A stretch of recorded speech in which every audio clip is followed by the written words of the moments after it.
There is a big difference between attachment and love, another major discovery process that I only just figured out a handful of years ago or less.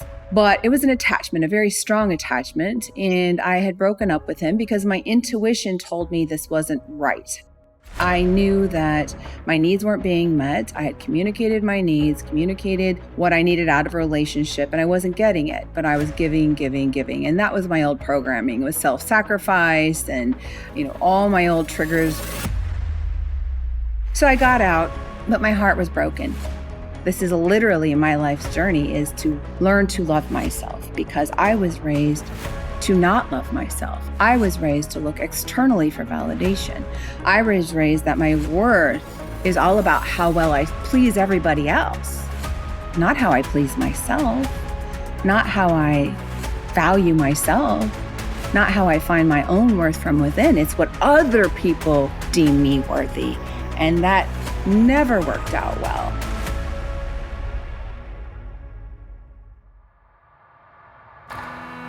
Hey, it's Michael, and this is the Kintsugi Podcast.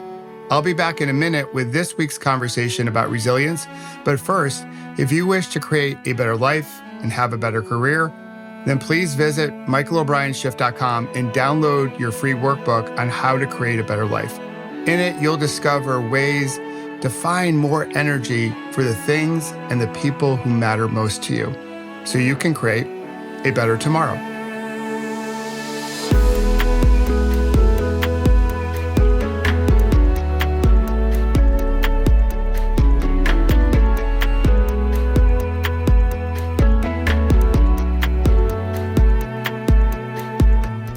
Hey there, it's Michael. Welcome to the Kintsugi Podcast and another conversation about resilience. So this week, we'll start with a quiz, a little pop quiz. I bet you just loved those in school, right? So if I were to ask you to name the 3 people in your life you love the most, who would you say? I'll give you a moment. For me, it was tough.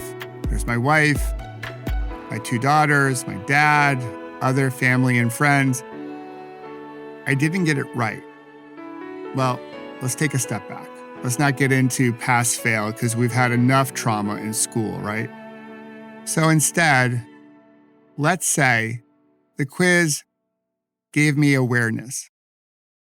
And this awareness that I found is something that our guest this week is rippling out into the world. When we think about kintsugi art, when pottery breaks, the lacquer is called urishi. And part of her urishi and what she's sharing with others is the importance of self-love. That perhaps when you think about the 3 people in your life you love the most, one of them should be you. This week's guest has this beautiful curiosity and wonderful energy, and she's living in to her calling, to her ikigai, to share with others the importance of self-love. Loving kindness is a practice that's a staple here at Kintsugi and Pause, Breathe, Reflect. And in it, we pour into others, but we also remember to pour into ourselves. So if you're ready to learn about the importance of self-love, especially now as we go through this moment together, find a comfortable position, take a healthy breath in and a slow releasing breath out, and get ready to meet this week's guest on the Kintsugi Podcast, Jenna Banks.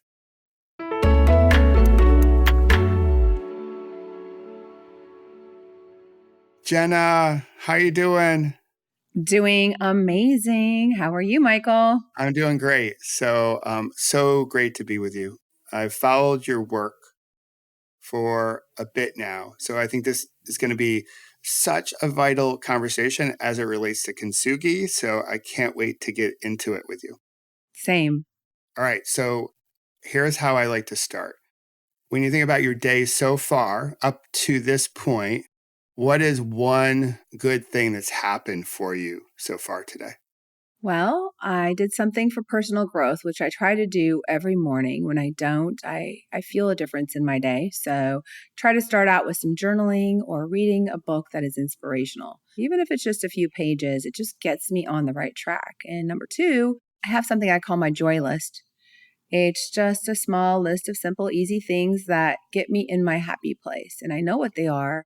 Mine's listening to music, reading an inspirational book, journaling, going outside, soaking in some nature, whatever it is. Simple, easy things. Nothing costs really anything or that takes too much time.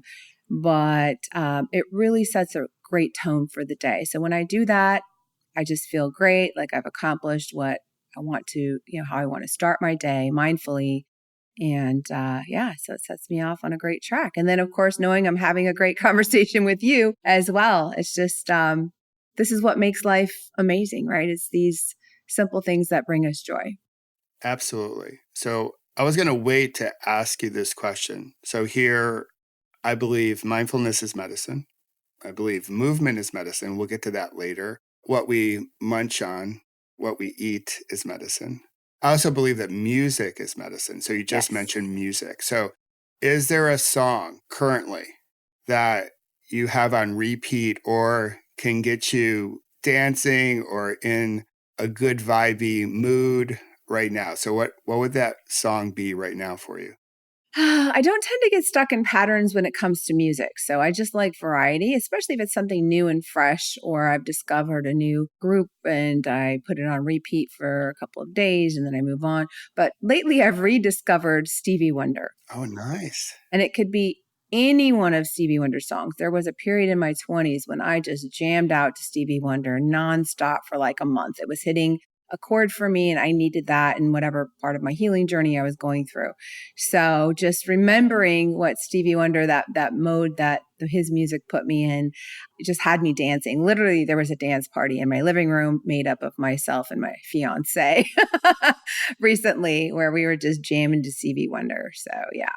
I love it. I got to see Stevie in my 20s in Rochester, New York. Oh, what a great show. So that's a good one to dance out to, just jam to. That's really cool. All right. So as people get to know you, I love to ask this question. So taking what you do professionally off to the side, how would you describe who you are? Oh, curious, number one. Very, very curious. And I'm also an opportunity seeker and grabber. So I follow the flow of where, opportunities lie personally, professionally, and then see what resonates for me rather than having a fixed mindset from programming or external sources telling me this is what you should be doing. I just follow my curiosity and see what resonates with my soul. I love it. So living with the questions as opposed to thinking you have to have the answer right away. You know what? When you just said that, yes, there's a phrase that comes to mind for me that's always I'd say since my 20s been part of me, which is it's the possibilities. I love it. That's cool. I like that. So you mentioned a fiance. Yes. So Kintsugi is about connection. And my wife and I love to hear how people met. So how did you meet your fiance? By the way, this is a new thing. I'd say around 3 weeks ago, we got engaged. So, oh, well, congratulations. Thank you. Thank you. But I've always felt a really strong connection to him. We actually met on a dating app. All right. Yeah. So they work, but you have to personally be in the right place. Dating apps work for you only if you have done the work on yourself and you're in the right headspace and heart space, right? Because I've been on dating apps before and there'll be phases in my life where they didn't work so well. So I think it's all in your mindset. But, we had both done the work on ourselves. We spent a lot of time healing and reflecting and understanding who we are and being whole on our own, which is something I talk about a lot. We didn't need each other. We weren't looking for our other half. We were perfectly content to spend the rest of our lives by ourselves because our days were filled with joy and fulfillment. So when we finally did meet, we were absolutely meant to come together. There was no way it would have worked if we had met a few years prior. It just, we weren't in the right place individually. So it was definitely a soul connection. And I'm not going to say it wasn't perfect. We had a couple of little adjustments and, I think we're going to dive into boundaries a little bit. It was a practice of me understanding my boundaries and being able to say, hey, this is my boundary and I'm going to communicate it. And there was a moment in time where it could have either made us or broken us. And he had done the work within him to be able to understand that a boundary is healthy. And I had done the work to know where my boundaries were. And so that's what helped us get over that, what could have been, major speed bump and could have split us or brought us closer together. And thankfully it brought us closer together. And I'm just really excited. It's been about 2.5 years and I would have never gotten engaged if I didn't feel and know that this is the person I wanted to spend the rest of my life with. So. That's awesome. Thanks for sharing that. So I have a few years on you. So my wife and I, we met before dating apps through a personal ad. Oh, that's awesome. Yeah, we kicking it old school. But yeah, what you shared. So one of my favorite movies is Jerry Maguire. Great movie. Great movie, right?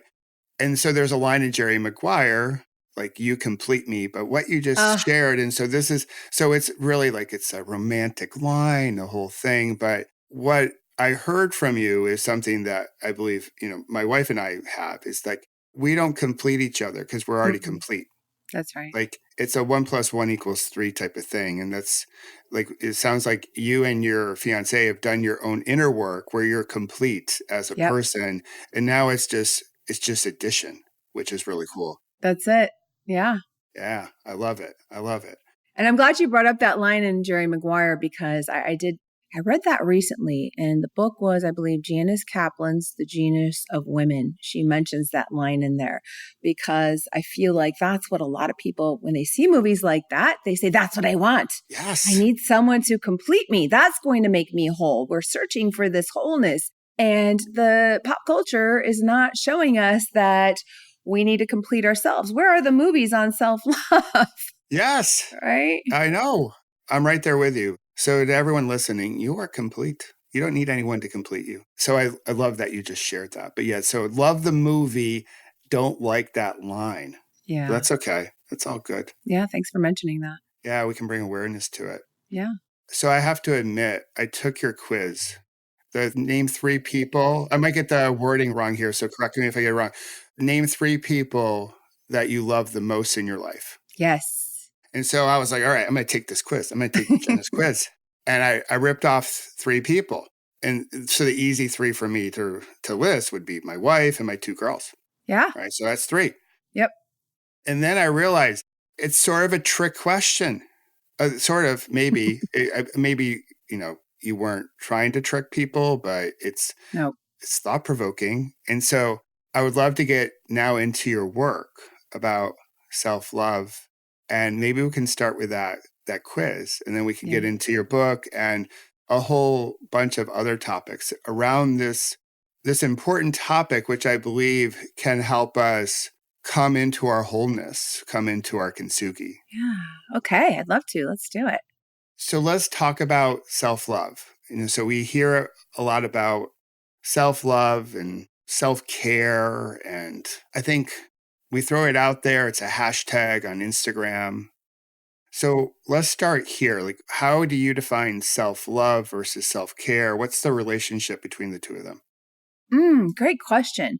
So my perspective on that is self-care you can think about is more external and self-love is more internal. So let's break that down. So self-care is absolutely necessary. It's, getting a massage, the things that externally make you feel like you're caring for yourself, taking a hot bubble bath and listening to music. These are things outside of your body that help you feel relaxed and rejuvenated, give you some downtime. You can maybe go on a vacation, go spend some time in nature. These are things outside of yourself. Self-love, on the other hand, is the deeper inner work. It's the setting of the boundaries. It's saying no when that's what you really feel like saying, right? It's honoring yourself, not abandoning yourself or sacrificing yourself for anyone. Those are harder things to do when you're not used to doing it. So it takes a lot more work to show yourself love as opposed to show yourself care. It's not quite so difficult to say, I'm going to go get my nails done today. But it's a lot more work to say, ooh, I'm going to get past this discomfort I'm feeling right now and just suck it up like I've been trained. Or I'm going to get past the discomfort of standing up for myself and actually stating how this is making me feel. And doing it for the reasons of protecting myself or just saying how I feel. Like that's showing yourself love, is saying, you know what? I understand you're my boss and you are paying me good money, but no, I'm going to, stand up for myself and say, my workload is too high right now. I'm going to say, no, I need to spend time with my family. I need some self-care. I'm going to get over that social conditioning or cultural norm within myself that makes me abandon myself. That's hard to do. It takes work. Self-care is easier to post about on Instagram. The self-love piece is a little bit harder, it sounds like. It is. Because it's a little bit more of that inner journey that you write about in your book. That I love the fact that you launched it or released it last year on International Women's Day. Thank you. Thank you. Which, for the record, should be every day. It shouldn't just be one day. And we shouldn't just post crazily about that day and then the next day do nothing. Yeah. That's just my social commentary on that. So the name of your book is I Love Me More. Without the proper context, and I was hoping you could provide some context in the backstory that led to the book. So just based on those 4 words, I love me more, it can seem a little, selfish. You're a little into yourself or narcissistic or like, Yep. All right, what's this book about? Like, okay, look at me, I'm Sandra D, right? So Can you share a little bit more about the backstory that led to you writing it?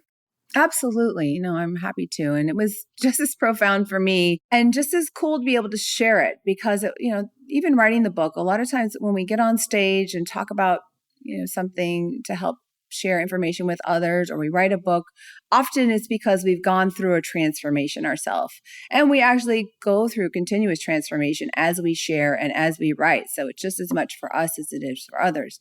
I wrote the book. There was one specific moment in time. I had just broken up with someone I was really in love with, or at least I thought I was really in love with. Come to find out, it was one of those attachments. There is a big difference between attachment and love, another major discovery process that I only just figured out a handful of years ago or less. But it was an attachment, a very strong attachment. And I had broken up with him because my intuition told me this wasn't right. I knew that my needs weren't being met. I had communicated my needs, communicated what I needed out of a relationship, and I wasn't getting it, but I was giving. And that was my old programming. It was self-sacrifice and, all my old triggers, abandonment and all this other stuff were being triggered in that relationship. It wasn't healthy for me. So I got out, but my heart was broken. And that is a journey of self-love that I had gotten to, which was even if you have to break your own heart, do it for you because you know if it's serving you or not serving you. And my instinct knew this relationship wasn't serving me. So I had to go through the pain of the breakup. So I was in the middle of this pain and, a few weeks into it, I'd been communicating with a friend of mine about it, and she'd been very sweet to, just kind of hold my hand through the process. And we met up for dinner. She wanted to understand a little more because we hadn't seen each other in person since then. And so I think she really thought she was going to talk me into getting back with him. Oh, really? Oh, wow. Yeah. Right. Yeah, because she knew us together and she thought we were so great together. She saw all the external fun we were having and she knew him and she knew me and she thought we were great together. So she says, okay, Jenna, why did you break up with him and why don't you get together with him again? I said, well, because I love me more. It just came out of my mouth and without hesitation. I did not hesitate to say that. She's like looking at me baffled and kind of speechless and she's trying to figure it out. And then she finally says, well, I don't understand. What does that mean? And so I try to explain it as best as I could in the moment. I'm like, well, I am my highest priority. If I'm not going to feel valued in a relationship, then I don't hesitate to choose myself and put my needs first. I'd really tried everything I could to communicate what I needed. He wasn't able to give it to me. So I had to put myself first and get out of the relationship. And she's still like confused. And she's like, I don't understand. You still love him. I'm like, yeah, but I love me more. And I have to do this for me. And I just went on through the rest of the evening, about an hour. We spent for dinner. I thought I had done a good job. I really thought I got through to her and, done. Of course, it makes so much sense to me, right? A little tagline, like it makes sense. Yeah, like we had a good evening. I convinced her that we're not going to get back together. Yeah. What part of this don't you understand? Yeah, I thought I got through to her. So a few weeks later, she calls me and she's like, oh my God, Jenna, I got it. Oh, wow. That's awesome. I got it. She's like, I've been spending a lot of time thinking about what you said at dinner that evening. And I really couldn't understand where you were coming from, but I've been thinking about it. She says, it finally clicked for me. So she had been dating this guy for a few months. He was, treating her not great. She didn't know where she stood in the relationship. He would send her these text messages that made her wonder, it's like they were very cryptic. And she just always felt like, oh, does he like me? Does he not like me? Where are we in this relationship? Meanwhile, she wanted to grow a family. She wanted to have children. She knew what she wanted, but this guy was not it.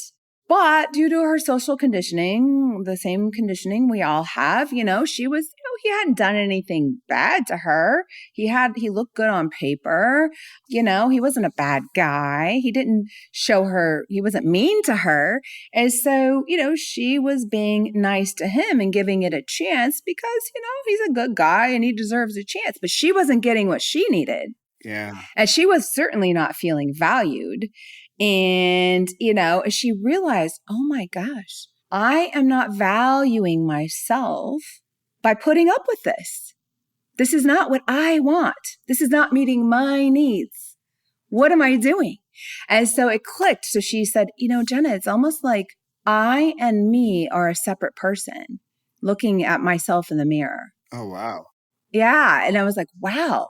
She's like, yeah, I love me more. Like I'm my best friend and I need to look out for myself. And she literally said, this was so powerful for me. I broke up with this guy and I've been talking to my friends about it. And they're like, this I love me more thing is so cool. She's like, okay, now I need to understand how you got here. Like, how did you get to this place? And I couldn't tell her. I don't know, it's just part of who I am. So she's like, well, it'd be really helpful to know. I go, you know what? I'm going to think about this and I'll get back to you on that. And so I started journaling and started realizing, oh my gosh, you know what? This has been my life's journey. Mm-hmm. This is literally my life's journey is to learn to love myself because I was raised to not love myself. I was raised to look externally for validation. I was raised that my worth is all about how well I please everybody else, not how I please myself, not how I value myself, not how I find my own worth from within. It's what other people deem me worthy. And that never worked out well. So the more I focused on my self-worth and doing what made me proud and what made me happy and what served my soul, the happier I was, the more impact I actually made in the external world, the more I was able to impact other people's lives in a beneficial way, just by my own energy being increased because I'm giving myself my own love.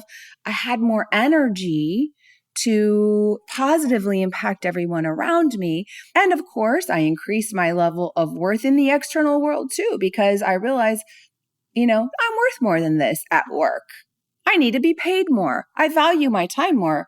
Thus, I demand to be paid more. And if you're not going to pay me more, I'm going to go somewhere else that pays me what I feel that I'm worth, right? It all starts with how you feel about you. It's not the other way around. So it was a whole lifetime of undoing how I'd been raised and programmed.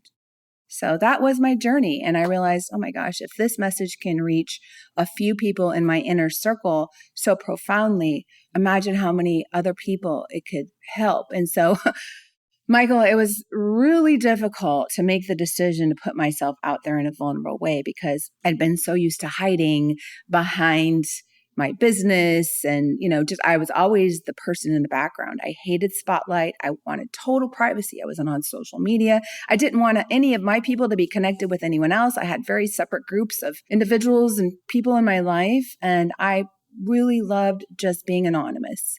And so it took a major change within my soul to be able to say, I'm willing to put myself out there and be vulnerable and share my deepest, darkest stories that I had a lot of shame around, to help others to realize that in our vulnerability is how we grow. And by sharing our stories, people can see themselves in you and say, oh, I'm not alone. I'm not the only one. And if she can share her story, maybe my story is not so bad after all. And that goes back to the scars you talk about, right? Like the healing and the scars. Those stories are what made us who we are today. They're not to be hidden from.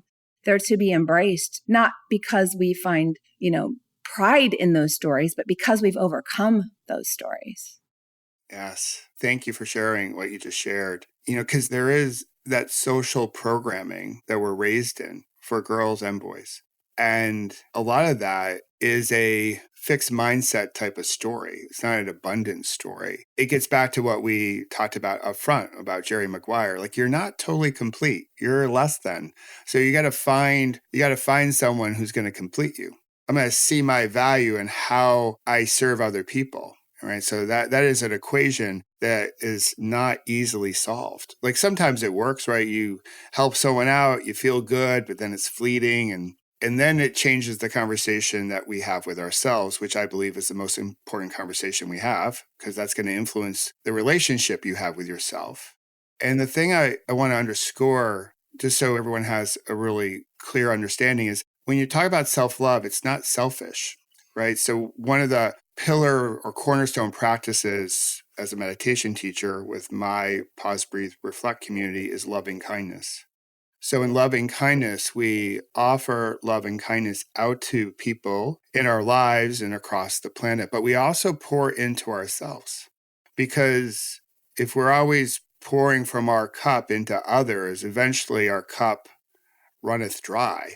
And now we can't serve and support people. So what I love about your message is you're filling your own cup first, because from a full cup, you can support other people in a more wholesome or wholeness type of way. And it sends a different type of energetic vibe or ripple out into the world. Absolutely. There's a couple of things I want to add to that, Michael. It's not about, I've spent all this time helping others and I'm not helping myself. For me, the journey was, I'm abandoning myself to be nice to somebody else. That's the difference. You're not really helping someone if you're pushing your needs and your feelings, your values down to be nice to somebody else. That's a difference. I'll give you a quick example. I had dated someone for a couple years back in my early 20s. It was a very tumultuous relationship back when I was still finding my power. It was a very controlling person. It was a very toxic relationship and was very tumultuous. So I overcame that and found my power and said, ooh, this is too toxic. I'm out. And we ended on good terms. It was just a big switcheroo. I was easily manipulated and controlled, and suddenly I wasn't anymore. And so it was like, okay, there was that switcheroo, and it was easy for me to choose myself and walk away at that point. So we ended on good terms because it was just a matter of me finding myself at that point. But we were not friends. We never were, and we didn't stay friends. But he pops up on my social media, decades later, and say, hey, how's it going? How's life? And I was like, wow, blast from the past. Like, yes. Not in a pleasantly surprised way, just in a surprised way, And I was like, but so much time has passed. There's no hard feelings, whatever. So, good. How are you? Is life good? Yeah, great. Fantastic. It was like a two, pinging each other twice. And then I thought, great, that's it. I won't hear from him again for another 20 years or whatever, or never, as far as I'm concerned. And then he commented on a social media post of mine as if we were friends, as if he was in my tight social network. And it shocked me. And it was not a pleasant shock. It was like a resistant shock. I've learned to tune into my feelings and into my intuition to the point where I acknowledged that. And I realized how I was feeling and that I had to honor myself first. And this is where the boundary came in. I had to set a boundary because that's not anything I want to invite in my life. That feeling of feeling not good, uncomfortable, like somebody uninvited was encroaching on my personal space. And that's not okay. And our nice girl training, that social conditioning, says to us as women, but they haven't done anything wrong to you, right? They're a good person. You don't want to make them feel bad. They haven't done anything wrong. Yeah, he's a good guy, I'm sure. So I don't want to make him feel bad. So I will nicely, let it be or just ignore it or maybe like it or whatever and hope that it goes away. Or not even have the cognition that you don't want that. You just we get so used to being numb to our own true feelings, our true sensations. We've pushed them down all our life that we don't even really honor them and know what that, bring it to our conscious awareness of what that is. So I knew what it was. And so I said, no, I trusted that instinct.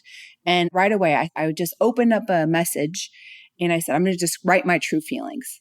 I don't have to hit send, but I'm going to write it out. And I wrote it out. And it was, hey, we're not friends. We never have been. In fact, we had a very tumultuous relationship and I ended the relationship because of it. I'm not interested in being friends with you. Have a nice life. And I thought about it for a second, and I'm sure this is what you teach and what I've been in a long process of learning of. Give it time, give it a moment to breathe. Do not react. Is this an emotional reaction? Don't hit send right away. But the more I thought about it and contemplated and reflected on it, the more it felt true to me. And yeah, there was nothing wrong, I thought, at that point of hitting send because I didn't need to concern myself with how he was feeling. That's not my concern.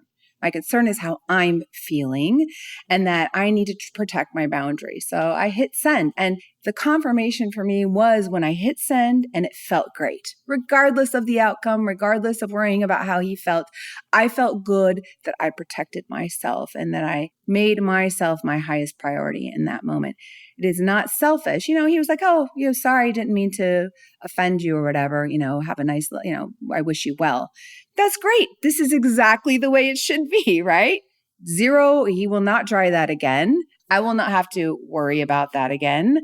And it's done. And he understands how I feel and I'm validated in my feelings. So that was the journey for me, is getting there, because that nice girl syndrome, I feel like really, it's one thing. And that's why I wanted to clarify. I feel like we should always be giving to others. I love giving. In fact, I want to give even more than ever before. But we have to make sure we're looking out for ourselves first and filling our own cup first and making sure that our power isn't being drained away from us so that we can give in the areas that we want to give and help more people than ever. So yeah, that's the difference for me. All right. Let's take a break. Take a full breath in and a slow releasing breath out. And relax the body as you soak up our conversation. I hope that felt good. Okay, now that we're a little bit more relaxed, can we be real? I think our morning routines, well, they've gotten a little out of control. You might not have time in the morning to meditate because you're busy doing other things like trying to get to work or getting the kids off to school.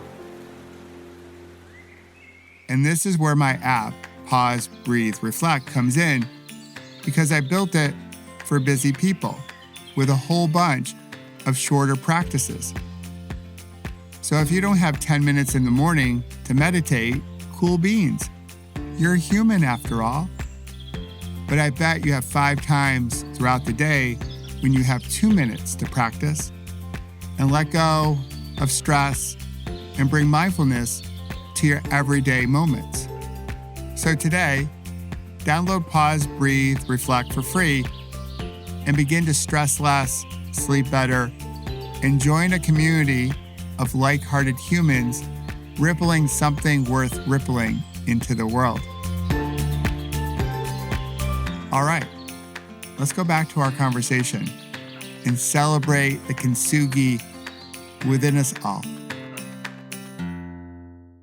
I love it. Thanks for that clarification. And you mentioned a couple times already the power of intuition. And some might reference it as like my gut, listening to my gut. Mm-hmm. And so another practice that I love from a meditative perspective is a body scan.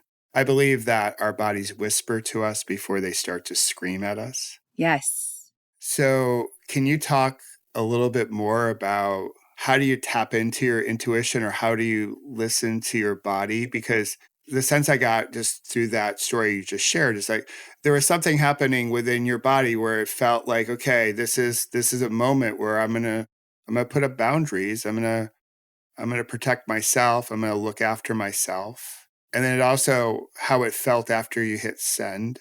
So can you talk a little bit further about how does one tap into their intuition and just listening to their body? Yeah, thank you for asking that. I do write about it in my book, and I even mentioned the body scan thing. Yoga for me was that was a jumping off point for me to really tune into what was happening in my body. If you do it regularly, or any kind of practice where you are scanning your body, where you're just laying still and you're putting your attention in your body, I don't know how you teach it, but the way I learned it in this one particular series I was taking at the time in my early 20s was, you start from your toes and go up through every little part of your body, up to your head and back down again. And do that for about 5 minutes. And just having that practice of where you put your attention in your body and you focus on how it feels. That was the first step for me. And then I read Eckhart Tolle's book, Power of Now, a bunch of times. Oh yeah, great book. It was such a good book. Yeah. There was a moment there was a section in there, maybe even just a paragraph, maybe even just a couple of sentences that really stood out to me. He said somewhere in there about keeping some attention in your body at all times. And it's not a huge section. It was so small that you might have missed it, even if you read it 3 times. I think I've read the book, 10, 15 times. And maybe it was my 7th time where I found that, or where it stood out to me anyway. And so I started consciously practicing that at work. I was really in the spiritual journey mode, and I constantly am. But at that point, I was really focused on this particular book because it was so deep, is so deep. And I did that at work. I would sit in front of my computer and just focus for days at a time on just keeping some of my attention in my heart area, soul area, chest area, gut area, and while I'm working. And so I just consciously practiced that. And pretty soon you build that connection. And then you don't want to stop it. It's like a habit. And then you unconsciously do it. So I think you have to start with consciously building the connection, and then it becomes unconscious. I will never lose it. I'm always in tune with what's happening in my body at all times now. And so I think that for me, that was the practice of just being connected to your body and making it an unconscious thing so that how you feel.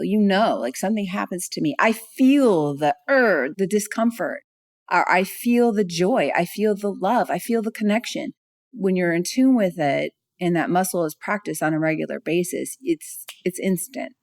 Yeah, and all those different emotions that you just shared and all the ones that are out there that we haven't talked about, my belief and through my practice, they all show up in the body a little bit differently.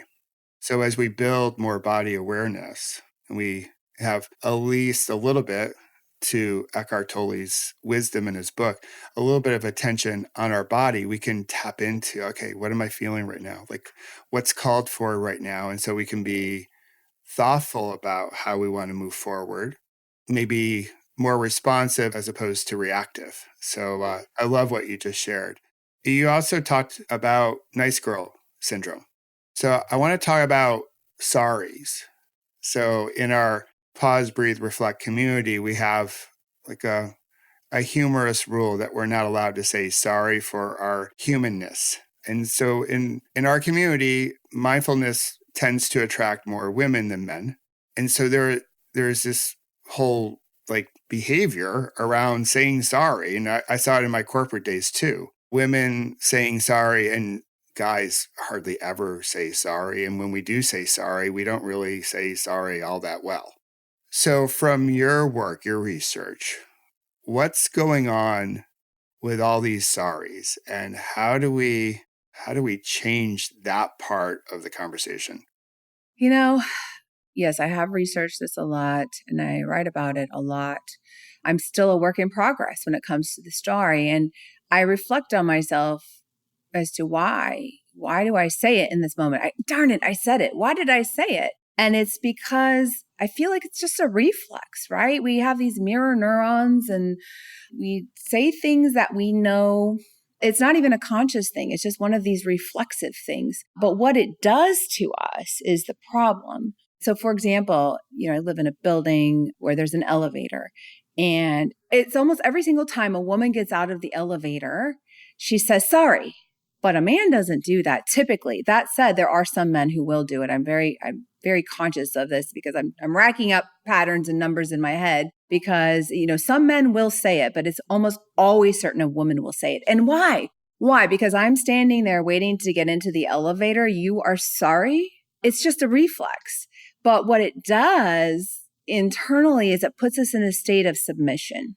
And that is just, what we've seen around us. It's just, we've seen that behavior modeled to us by our mothers and grandmothers, all the women around us. So that's just what you do, right? We are all about fitting in. That's part of what society is how do we fit in and not stand out? And like a sore thumb, we just want to be liked and be loved. And so that sorry is just a reflex, but we just don't understand that state that it puts us in.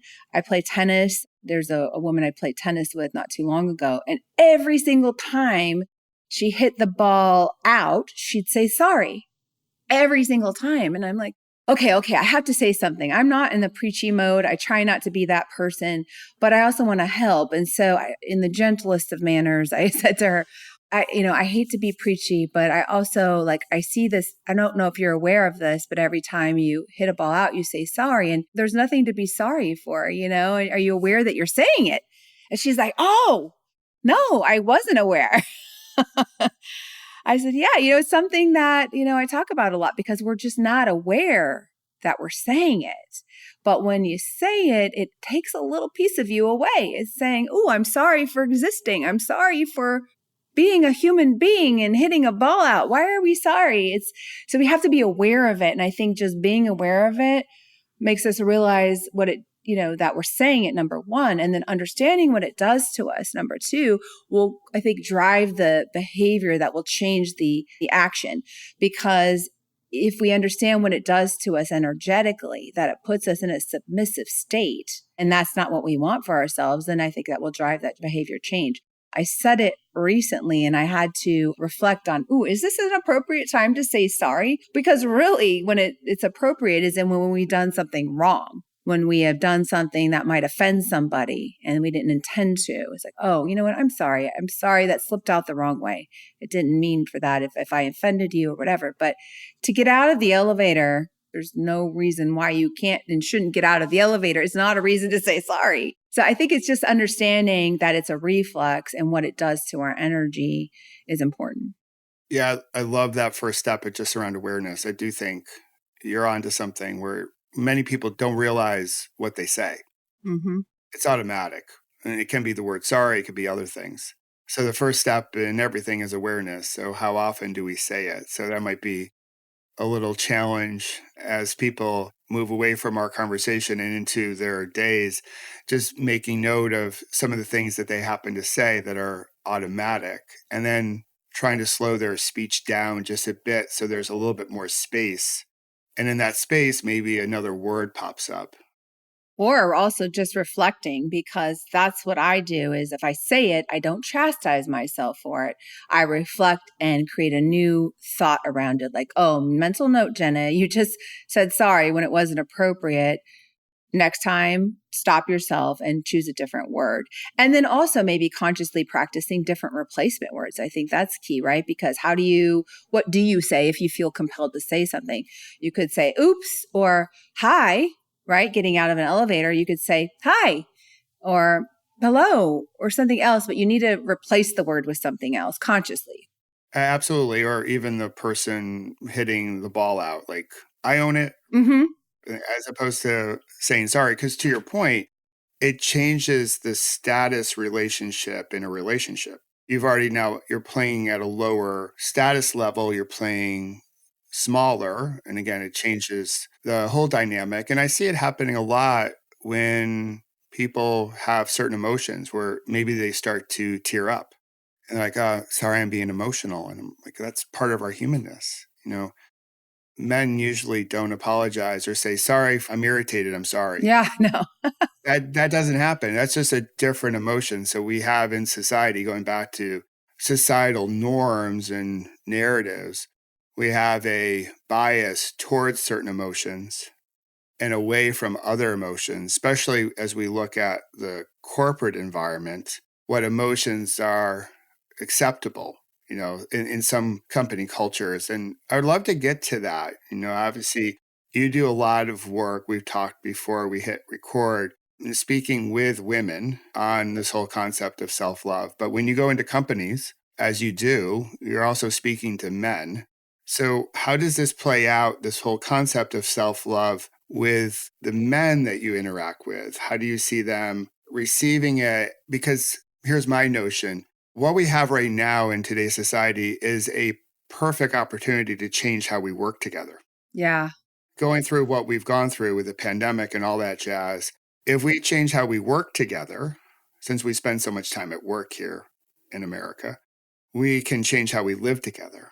And what's called for now is a much more conscious way of leading, which taps into self-love and other, what corporations would say, soft skills. So I would love for you to talk a little bit further about just self-love as it relates to, men, the men that might be listening, or the women who happen to be listening that have men in their lives, because I think men need this just as much, because men are hurting for different reasons, but clearly the data suggests that men are hurting current day. Yeah, men are. I think we've been in a place of toxic masculinity pushing us into these gender norms that I talk about that. If you look at what society says as a woman and what society says as a man starts when we're little children. And I hear this all the time. I live in the South. It's very, very apparent here, especially. I have dads telling me, well, it's my duty to teach my son how to be a man, and that starts around 6, 7. Come to find out, we learn around 95% of our beliefs and behaviors by the age of 7. Wow. That's crazy to think about, because where does that come from then? Where do we learn our beliefs and behaviors, how we view the world around us? If we're mostly programmed by the age of 7, it's coming from our parents. It's coming from our teachers, our peers, our religions, our cultures. That's who's programming us.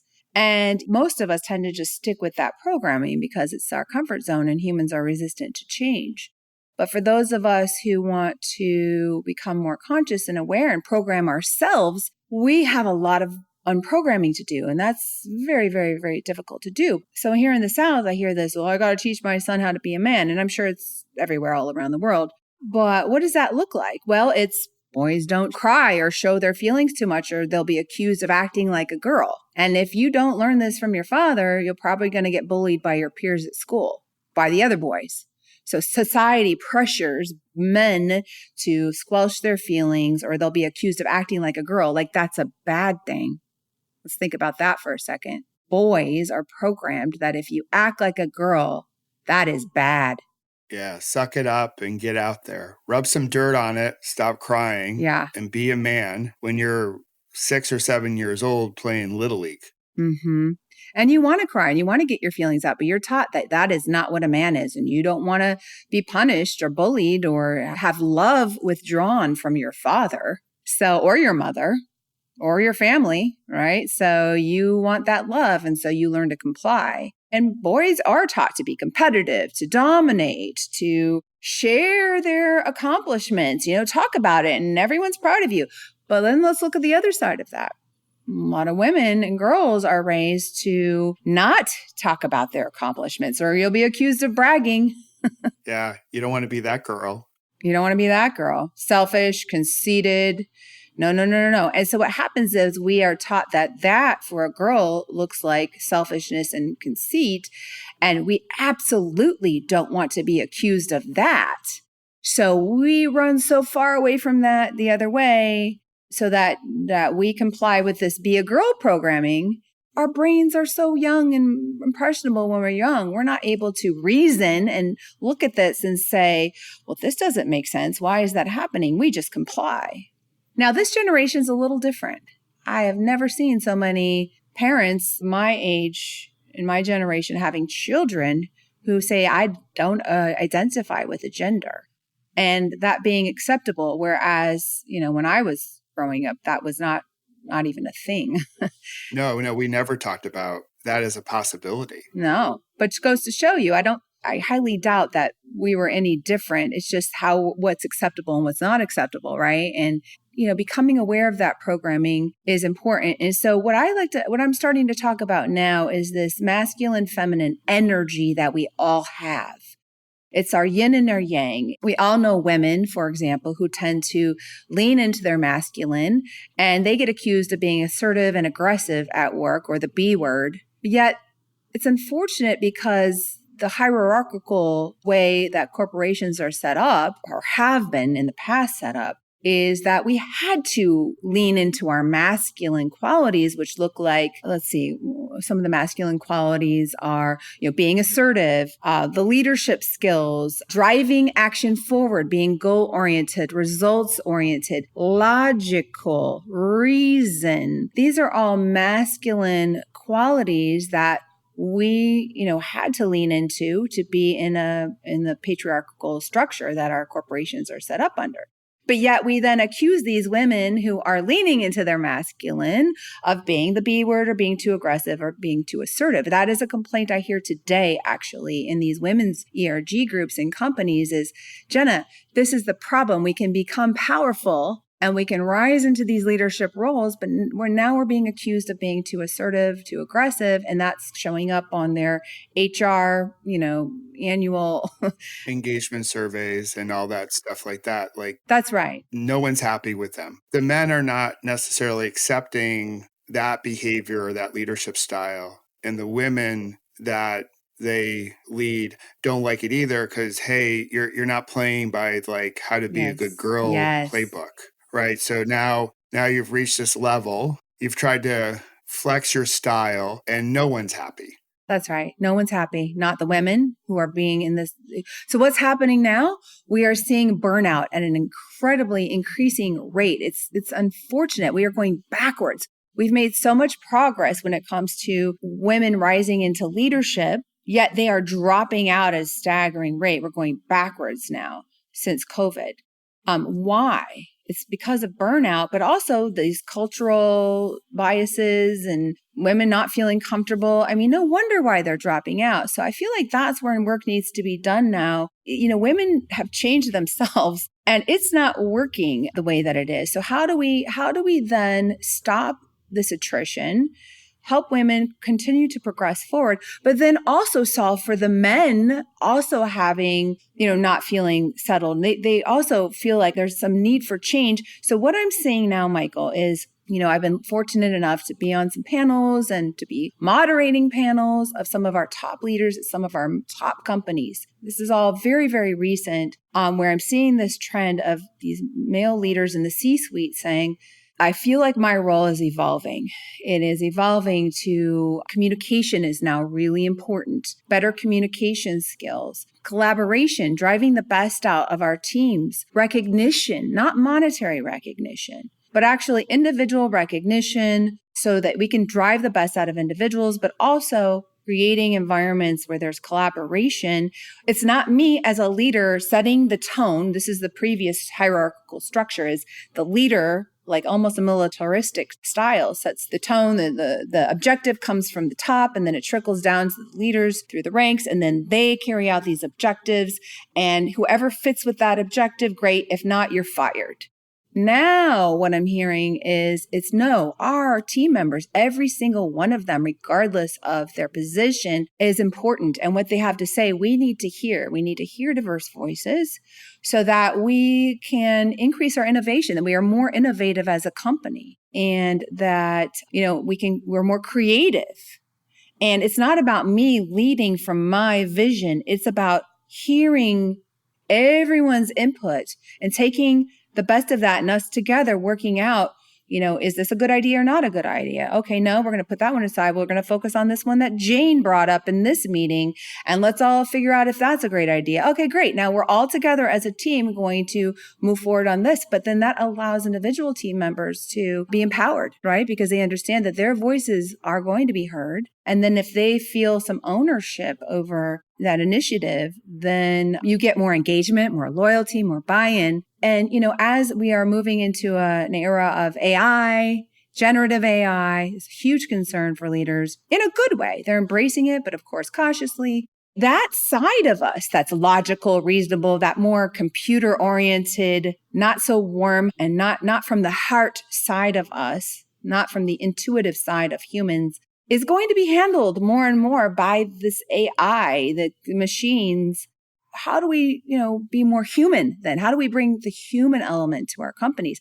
It's really cool to see, but I don't think there's a framework around it. They're just knowing it as soft skills, like you mentioned, right? Soft skills like communication, emotional intelligence, empathy, and all of these are what make good leaders now. But what I'm looking at this as under the framework of masculine, feminine, pointing out that we've been very far into our masculine over the past however long, since the Industrial Revolution or prior, actually thousands of years. Now we need to lean more into our feminine, and it is urgent because the ramifications for society can be felt by all, right? Our planet is in duress, and it is because of human impact. Right? So this is urgent. There is a framework for it. We need to start leaning more into our feminine, men and women. And I think that will create healing for us all as individuals, as a society, and for our planet. I love what you just shared. So good on so many levels. And playing back what I heard, just the need current day in companies to let people know all around the company, hey, I hear you, I see you, I appreciate you. I will even say, I love you. Maybe for another podcast, sit down, all the definitions of what love is, right? But just that I hear you, I see you, I appreciate you. Yes. I think people at the top of companies and the people in the middle and the bottom, I don't think anyone is really happy with like how we're doing it. And I think a number of guys want to change. I think a number of women, want to change. We talk about creating cultures of belonging. We can't have belonging if we don't bring mindfulness into it. And what I also heard is going back to one of your first principles is what is demanded, urgently demanded of companies and societies today is curiosity, to ask a better question, not have the model of the past where it was an assembly line model. The leader is the sage on the stage with all the answers. And so the power is held by very few. Now the opportunity is for conscious leadership to ask a better question, to crowdsource knowledge from everyone. So as leaders, how can we be more curious? Ask a better question. Hear from other people to tap into the diversity we've hopefully built. Listen and apply it so we create that inclusion and belonging that I think we all thirst for. So I love it. I love what you're doing and putting into the world. We're going to get you out so you can ripple your magic on a few other questions. One is we talked about music as medicine. We've talked about mindfulness as medicine. So if you're our Tolle fan, you've bought into mindfulness, which is totally cool.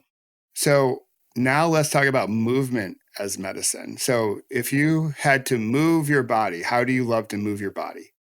I do it multiple ways. I'm from California, so, we're very active over there. I live in Atlanta, Georgia now, and I made it part of my lifestyle is to be active. So whether it's a walk down our lovely Beltline that we have here in Atlanta, biking, I love doing barre class. Tennis is a major passion of mine. Just moving the body. And of course, now there's major studies that show that building muscle and moving our bodies is great for our brain health. It increases those joy genes, happiness genes. It turns them on. And so like we have to be moving. And, we sit at our desk so much, even just standing at your desk allows yourself to, just be more mobile and straight up and down in your spine and, just being conscious to make that movement. So yeah, I think movement's incredibly important. Awesome. Cool. All right. So the other M, there are 4 M's. I forced this, so it might be trying too hard, but like what we eat is medicine. So what we munch on, if you will, to make it an M. What is a favorite thing you like to eat to nourish your body as medicine? So if you had to go to one meal or something to drink or nosh on, what would it be? It would be a salad for me. I know it sounds cliche, but not because it's low in calories, but because my body craves it. There's a lot of nutrients in vegetables. So that is just my favorite go-to food. But fruits and vegetables, I just try to keep, when you realize that fruits and vegetables are alive, they have nutrients, natural nutrients, and you get used to eating more live foods as opposed to packaged foods. I feel like anything that sits on a shelf is just not great for you. So if you just keep that in mind, your body starts to crave it. So I just let my body guide me to what it's craving, and it tends to be fruits and vegetables. That's awesome. So going back to listen to your body. Awesome. All right. So in the spirit of loving kindness, one of the last things I say in every practice is, may you feel heard, may you feel seen, may you feel loved. So now is your opportunity to be heard. We've already had an interview, to share with people how they can see you more and love your work even more. So where would you like to point people so they can check out more of your work? Oh, thank you for asking. I think the best place is just to go to my website, jennabanks.com, because there are links there to wherever you're engaged, whether it's YouTube or Instagram or LinkedIn and Facebook. Those are the areas I'm most active. On LinkedIn, it's more professional. On Instagram and Facebook, it's more, I wouldn't say personal. I try to just give value there because I don't think you really care. I don't assume that people care what's going on in my personal life. I reserve that for my friends, but occasionally I'll show what I'm up to personally if I think it'll positively affect or inspire somebody else, or give them a little more connection to me. But ultimately, it's I just try to create value, and that's where you'll see a lot of the stuff I'm working on now. Awesome. Well, thank you for joining, Jenna, and thank you for putting a beautiful ripple into the world. The world needs it. We all could benefit from practicing a little bit more self-love. And I can't wait to see how you inspire more people to do just that. So thanks for being on the Kintsugi Podcast. Thank you so much for having me, Michael. I love this conversation.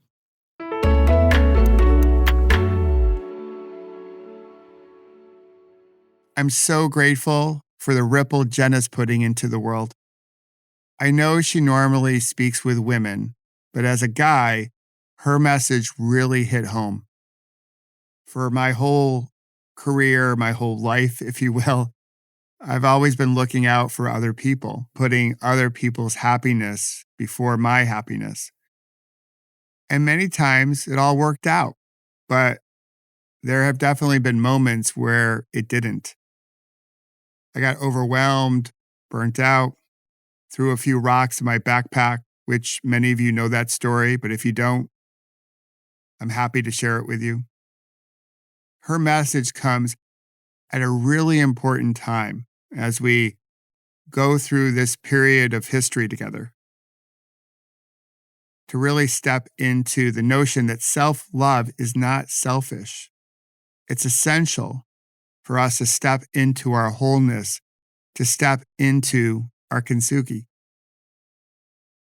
One of the things that we like to do here on the Kintsugi Podcast is to drop in to a short meditation. It's just 2 minutes long, so we can embody what our guest has shared with us. It's a perfect way to soak in Jenna's message, And it also serves as a nice little transition before you move on to whatever's next in your day. So if you're ready, I invite you to come into a comfortable position. If you're driving, please keep your eyes open, or if you're walking. For everyone else, if you wish to close them, please do so. And we'll drop in. And we'll begin with a few loving inhales and slow releasing exhales.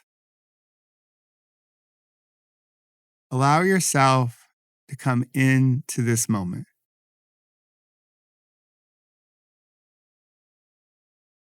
You may wish to invite your body to relax.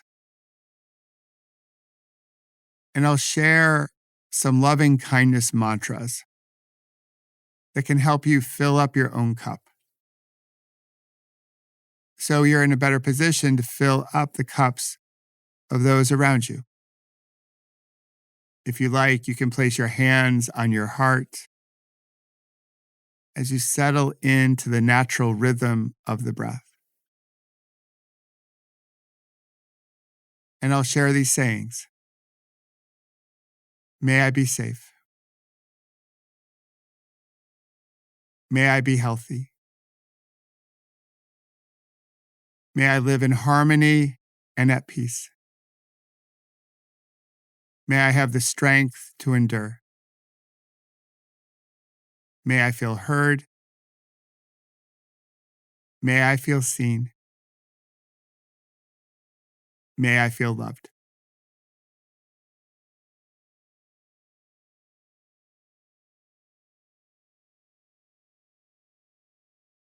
And allow this energy to ripple throughout every cell of your body.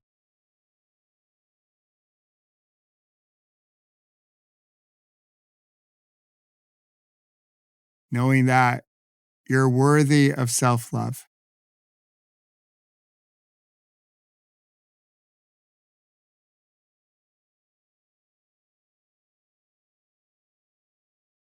All right, nice job. When you feel ready, you can ease your attention. I have many short meditations like this on my app that you can check out. But as you travel throughout your day to day, I'll invite you to reflect on how you can bring more self-love into your day and weave it throughout your day. I like to say that we bring mindfulness to everyday moments. So how can you bring self-love to your everyday moments today and beyond? Also, I'd like to give a shout out to the like-hearted humans at SaaSpod that make the Kintsugi Podcast sound so great and help it ripple into all corners of this big blue marble that we all share. And now, I want to thank you for listening and supporting the Kintsugi Podcast. And if you want to go above and beyond in your support, I could certainly use a kind rating, a review, subscribing, or sharing, because it does something to the algorithm that I don't completely understand. But when you engage in this way, it helps others find our like-hearted community. If you've already done so, thank you for the extra support. And if you haven't done so yet, today might be a really good day to do so. And if you'd like to receive some additional resources that can help you connect with yourself and others, like my Better Life workbook and the inspirational text messages I send throughout the week, and of course, our Pause, Breathe, Reflect meditation app, I'll put those links in our show notes. And remember, between now and next week's story of connection, when you have a challenging moment, slow down, come back to your breath, and know that you've got this and we've got you. And together, we will ripple something worth rippling into the world. I love you for listening, and I hope to see you next week. Until then, toodaloo.